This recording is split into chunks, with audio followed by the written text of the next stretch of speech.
And welcome back to Toohey in the Paint, another review show, doing something a little different here, and as requested by Glenn Morison, we're going to do a Canberra show, okay? Sorry we didn't do a preview show, we've been a bit busy recently, so here we go.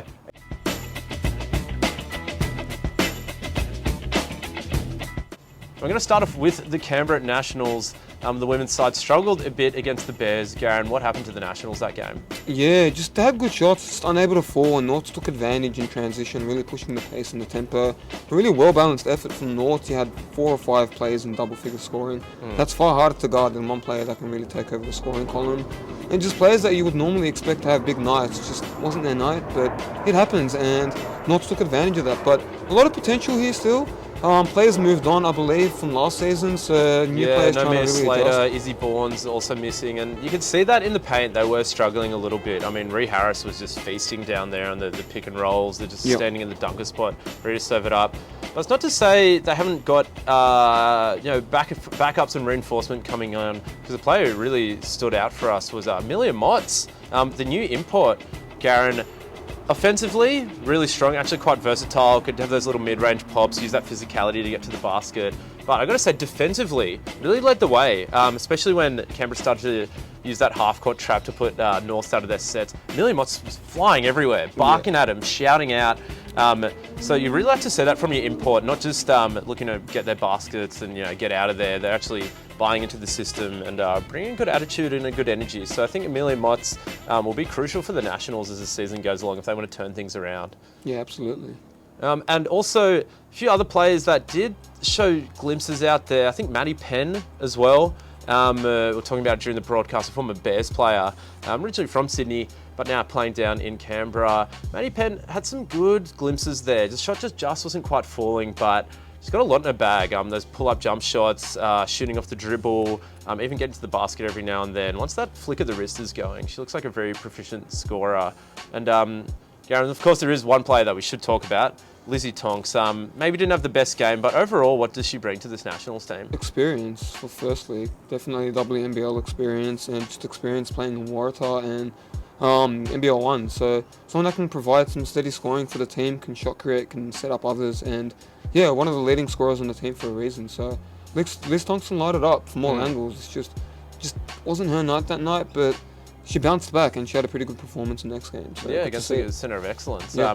So yeah, that's going to be big for the Nationals. If they can maybe fill that void in the middle, that'll take a lot of pressure off the guards, because we know when players like Jasmine Bootsauce as well get a bit more space out there, those corner threes especially can start dropping with players like Bootsauce. And Bianca Dulfermeyer, if she's coming back, when she's coming back, we're not too sure. I don't quite know. She didn't play against the Bears, but has been playing this season. Another good floor spacer, but hey, they can just overguard on the perimeter if there's nothing in the paint to be guarding up on. So it's a lot on Motz's shoulders to get that hold down the paint for them. But we do know Kristen Veal, a very good coach, especially just making the best of what she's got. I think one of the best coaches in NBL 1 East, a WNBL coach as well. So if anyone can do it, it's Kristen Veal, and I think Canberra Nationals could turn it around as the season goes along. Got a lot of good youngsters there. I was very impressed as well by Elise Finney. Maybe she's a big who could step up. But for the Canberra Nationals, hey, it's not time to hit the panic button, but there is some few bright spots there, but I think need to maybe beef the roster up just a little bit. Yes, it's the biggest bargain bonanza Belconnen Mall has ever seen. This Sunday, every buy gets you a free watch. Milkshake makers, $29. Toasters, $29. Ceiling light with fan, $85. Hitachi vacuums, $139. VCRs, $569.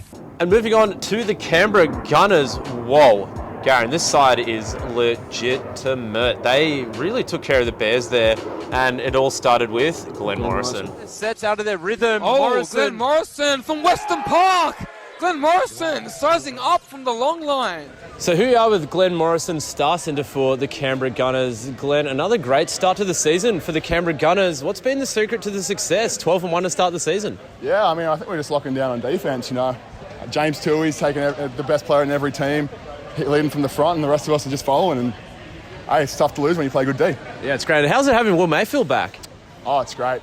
Takes a lot of pressure off the boys, Having that extra scorer, someone who can get downhill, get him on the move, and you can't stop him. So, Yeah. it's great to have him back. Man, he's very impressive. That, I don't know, we call it the big three Canberra, the Toohey, Morison, Mayfield. It's almost unstoppable. But for you personally, I mean, we notice you're stepping outside the perimeter a little more, you're shooting a little more. Is there a part of your game you're working on at the moment? Because, yeah, you're looking very versatile. I mean, a little bit of work's going on, but tonight was a bit of an outlier as well, you know. I don't think there's many games I'm going to go 3 for 3 for. Yeah, that's true. I was looking good out there, the gooseneck follow through, looking sharp. But and finally, look, we've always been calling for you to get back into the NBL. We know you had a brief experience with Cairns back in the day, but is that something you still want to do, like go play NBL, or are you happy you're in NBL 1? Whatever happens, happens. You know, if I don't make it, I'm not going to lose sleep over it. Yeah. If I get a call up, great, but yeah, at the end of the day, I'm not going to lose sleep if I don't make it. Yeah, actually. And one more thing, obviously you want to return to becoming champions again of the East, get the crown again. What do you think it's going to take to take the team over the edge in a very competitive competition? Yeah, that's a great question. Oh, no one's ever said that to me before. No, I mean, just if we keep doing what we're doing, playing the right kind of basketball, and if we can catch fire in the right games at the end, I think we can get it pretty good.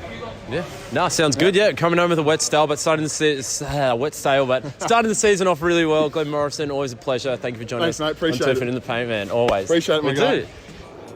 Dominant, averaging a double-double on the season. Not only that, he just bullies his way to the basket, makes it look so easy, finishing through contact, gets to his spot with ease, and just super efficient. And still waiting for an NBL contract. I know. Hasn't got one yet, but it's the other guys as well that chip in. James Toohey, potential Defensive Player of the Year candidate, really being a pest on defense and taking charge, leading the way on defense. And then you got guys like... hold on. We did see that a lot, actually. James Toohey did a great job marking up on the likes of Mandrell Worthy, on Brendan Reimer at times. I mean, those are tough assignments, but I guess Mandrell did still have a good game, though. But there was huge stints there where James Toohey was just shutting him down, and didn't really need to score a whole lot, James Toohey, but that threat on the perimeter of having him being able to shoot the lights out, it's good. Really opens things up in the middle for players like Glenn Morison. Doesn't need to shoot as much this season, playing unselfish, averaging around 9 points a game. But other guys as well, Will Mayfield. Yeah, Will Mayfield in his return season. Swiss Army guy, can do everything. He's athletic, can finish, can occasionally hit that three and get it going, can drive in.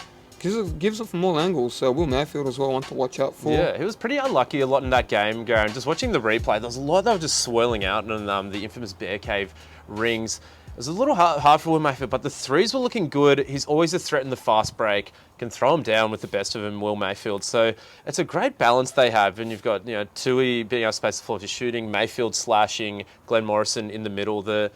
It's all lining up. But a new player that we were quite impressed by was Derek Emelafonwu, brother of Bob Ross. Hey, playing a good job at the point guard. The Nationals need someone who can just unlock this team. And Emelafonwu, taller for the point guard position, really took advantage of the matchups and could spot up, get some three-pointers in there, and I think distributed the ball really well. Because, I mean, Canberra doesn't need a whole lot of new scoring, even though Derek Emelafonwu showed glimpses of being able to pop off. I think he did a good job controlling the tempo, slowing things down when necessary, getting the half-court sets, but also pushing the pace and running the break with the likes of Will Mayfield and players like Lockie Smith as well. So Derek Emelafonwu it's really handy point guard to have with such a stacked lineup.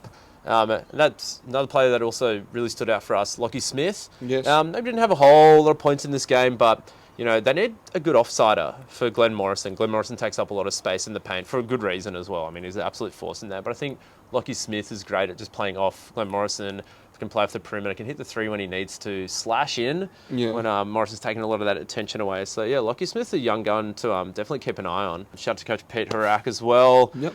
Said some really nice things about us during the game, so I really appreciate that from Pete. But yeah, he's just really got this Canberra Gunners team firing on all cylinders and back in excellent form. So Canberra, definitely the team to beat in the men's competition.